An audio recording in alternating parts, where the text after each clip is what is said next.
Adakah kita sedang diperdaya dengan naratif pejuang negeri? Siapa sebenarnya Wira yang membawa perubahan sebenar kepada Sabah? Hari ini kita bongkar kenyataan panas yang bakal menggoncang pentas politik Sabah. Dengar sampai habis, kerana ini mungkin merubah cara anda melihat parti tempatan versus luar. Salam sejahtera kepada para sahabat penonton semua. Bertemu kita sekali lagi dalam channel The Screen Media. Kali ini kami bawakan satu berita yang dipetik daripada Free Malaysia Today bertajuk "Jangan pura-pura jadi Wira Sabah, Suhaimi beritahu warisan." Kota Kinabalu, dalam sesi perbahasan rang Undang-Undang RUU Perbekalan 2026 di Dewan Rakyat, Datuk Suhaimi Nasir, Ahli Parlimen Libaran mewakili Barisan Nasional UMNO, mengeluarkan amaran keras kepada Parti Warisan agar tidak berpura-pura menjadi wira untuk rakyat Sabah dengan menggunakan sentimen kenegerian demi kepentingan politik sendiri. Beliau menegaskan bahawa warisan sebenarnya hanyalah pejuang undi dan bukannya pejuang negeri. Suatu dakwaan yang pantas mencetuskan gelombang kritikan di kalangan penyokong warisan. Pernyataan ini dilaporkan oleh Free Malaysia Today. Suhaimi membela penglibatan BN dan Pakatan Harapan di Sabah, menunjukkan bahawa kedua gabungan itu disertai oleh parti tempatan seperti Parti Bersatu Rakyat Sabah (PBRS) dan Pertubuhan Kinabalu Progresif Bersatu (APKO). Beliau berkata bahawa warisan sendiri memiliki cawangan dan ahli di negeri lain seperti Johor, Selangor dan Kedah, dan dengan itu tidak wajar berlagak sebagai wira Sabah ketika mereka juga berusaha memperluas pengaruh ke luar negeri. Jadi, jangan pura-pura jadi wira Sabah, ujarnya. Beliau turut membidas tren di mana parti tempatan sering menyalahkan parti dari Semenanjung apabila mereka kalah dalam pilihan raya sebagai alasan bahawa faktor luar telah menekan suara Sabah. Menurut Suhaimi, dakwaan sedemikian adalah tidak adil kerana sama ada parti tempatan atau parti nasional, politik adalah medan persaingan. Kemenangan dan kekalahan bergantung kepada keupayaan berkempen, rekod dan isu tempatan yang disentuh. Dalam reaksi yang berkaitan, Ahli Parlimen Kota Belud dari Warisan, Isna Raisah Munirah Majlis, semasa sesi debat itu menyatakan bahawa sudah tiba masanya rakyat Sabah mengatur Sabah dan selamatkan Sabah. Pernyataan yang menekankan kebangkitan kesedaran kenegerian. Beliau menekankan bahawa 58% kerusi Dewan Undangan Negeri di Sabah dipegang oleh parti tempatan, menunjukkan kekuatan akar umbi rakyat Sabah dan membandingkan situasi dengan Sarawak di mana parti tempatan menguasai 98% kerusi. Pernyataan Suhaimi ini berlaku dalam konteks lebih besar konflik naratif siapa yang layak menjadi wajah sebenar perjuangan Sabah. Adakah warisan yang dibina dari Sabah harus dianggap sebagai pejuang negeri sejati, atau adakah dakwaan bahawa mereka hanya menggunakan sentimen kenegerian sebagai alat politik? Untuk memberi konteks lebih mendalam, mari kita lihat latar belakang Suhaimi Nasir. Dalam data yang dilaporkan oleh Wikipedia, beliau dilahirkan pada 9 Oktober 1969 di Sandakan, Sabah, dan sejak 19 November 2022 telah menjadi ahli Parlimen Libaran. Beliau juga merupakan adun pelantik Sabah sejak Oktober 2020. Awasan Parlimen Libaran P184 mempunyai sejarah persaingan sengit. Dalam PRU15, Suhaimi menang dengan majoriti 12,618 undi, menewaskan calon warisan serta calon parti lain. Kawasan Libaran pada 2020 mencatat jumlah pemilih berdaftar seramai 72,322 orang Dan dalam PRU15, undi sah adalah 45.632 dengan peratus keluar mengundi sekitar 61.56%.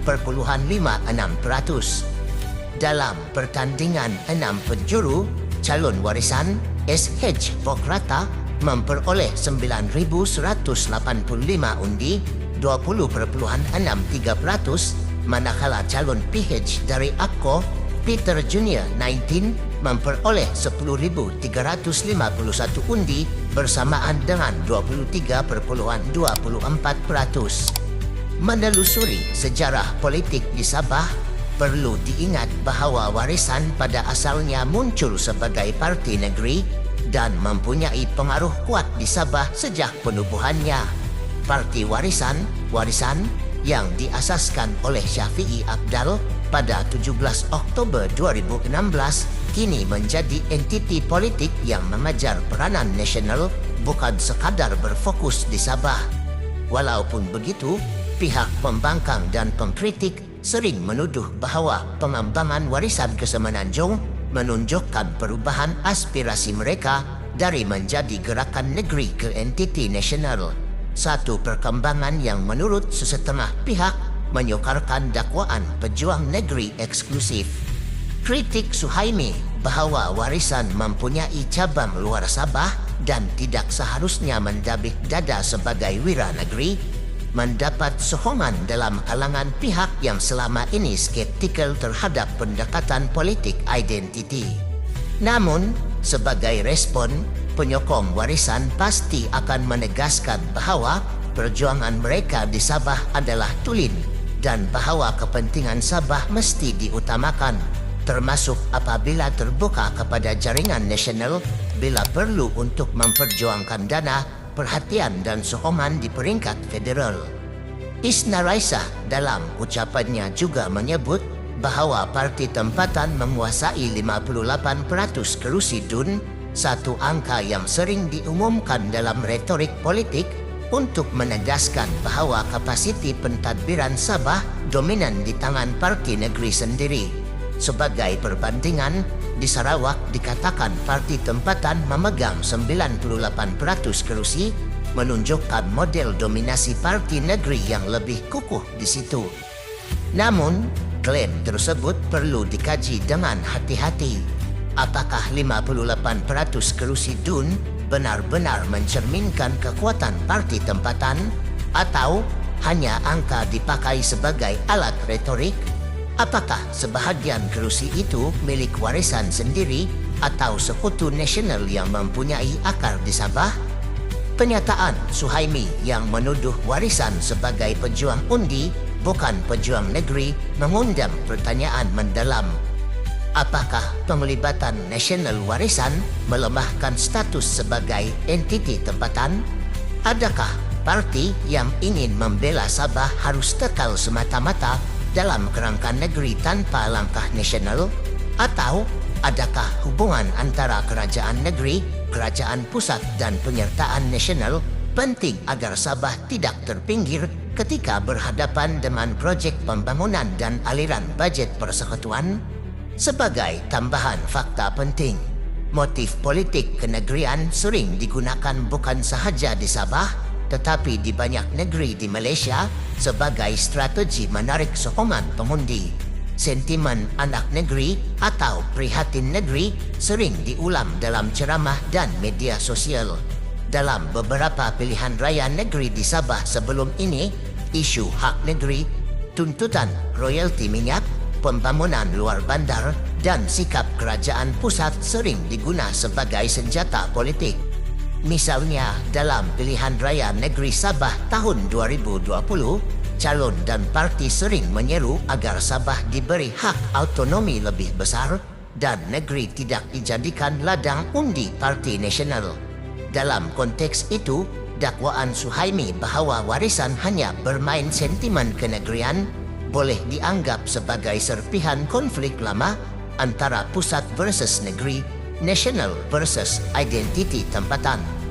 Para sahabat penonton semua, kita pasti ingin tahu jawapan kepada beberapa persoalan berikut.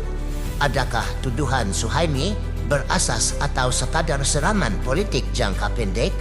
Apakah warisan boleh membuktikan bahawa mereka bukan sekadar pejuang undi, tapi benar-benar pejuang negeri dalam tindakan, bukan hanya retorik? Apakah Parti Nasional yang mempunyai cabang di Sabah secara automatik dianggap luar dan tidak layak dikenali sebagai parti tempatan? Bagaimana rakyat Sabah melihat kenyataan ini? Merasakan warisan diserang atau merasakan Suhaimi membongkar penipuan? Jadi, Anda di mana Swissnya? Adakah Anda setuju bahawa warisan hanya pejuang undi, atau Anda percaya mereka adalah pejuang negeri sejati? Adakah menerima sokongan nasional bermakna kehilangan identiti tempatan? Tinggalkan komen Anda di bawah dan jangan lupa tekan like, share dan subscribe untuk lebih kandungan berita-berita politik terkini di Malaysia. Sekian, kita jumpa lagi.